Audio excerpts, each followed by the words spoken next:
موجود ہے جناب ڈاکٹر مہدی حسن صاحب، میڈیکل آفیسر سول ہاسپٹل کرس۔ جی السلام علیکم۔ السلام علیکم ذاکر بھائی، کیا حال ہے؟ الحمدللہ۔ محترم بتائیے گا آپ کب سے یہاں پہ کام کر رہے ہیں بحیثیت میڈیکل آفیسر کے، اور مزید آپ اس ہاسپٹل کے بارے میں آپ ہمیں معلومات دیجیے گا۔ ذاکر بھائی، سب سے پہلے میں جی بی نیوز والوں کا بہت بہت شکر گزار ہوں کہ آپ لوگ یہاں پہ تشریف لائے ہیں۔ یہاں پہ ہیلتھ کے حوالے سے آپ لوگ کو اس ہاسپٹل کے حوالے سے آپ لوگ بات کرنے کے لیے تشریف لائے۔ میں basically health department G B میں پچھلے 4-5 سالوں سے کام کر رہا ہوں۔ میرا 4تھا سال ختم ہو کے 5واں سال شروع ہے، جبکہ یہاں پہ سول ہسپتال کیرس میں میرا تقریباً 6 سے 7 مہینے کا عرصہ ہو چکا ہے۔ الحمدللہ یہاں پہ ہم پورے 7 دن اور پورا مہینہ تقریباً میں یہیں پہ ہی اسپینڈ کرتا ہوں، کیونکہ یہاں پہ ایمرجنسی کے ٹائم پہ بھی میں یہاں پہ مریضوں کو انٹرٹین کرتا ہوں۔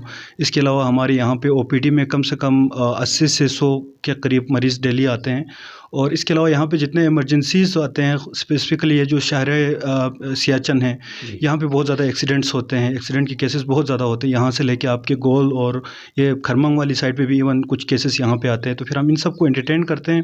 باقی یہاں پہ کام کرتے ہوئے میرے پورے جی بی میں تقریباً میرا 5 سال ہو گئے، اس میں میرا پورے گانچے میں سروس کر کے یہیں پہ آیا ہوں۔ اس سے پہلے میرے کچھ دوست اور کولیگ یہاں پہ کام کرتے رہے ہیں، تو انشاءاللہ آگے ہمارا پلان ہے کہ اس سسٹم کو اپ گریڈ کریں، لوگوں کے لیے صحت کے بہتر مواقع ہم یہاں پہ پرووائڈ کریں اس سسٹم۔ مزید اپڈیٹس کے لیے G B true news H D YouTube channel کو لائک کریں، سبسکرائب کریں اور بیل آئیکن پر ضرور کلک کریں تاکہ ہماری ساری ویڈیوز آپ لوگوں کو بر وقت مل سکیں۔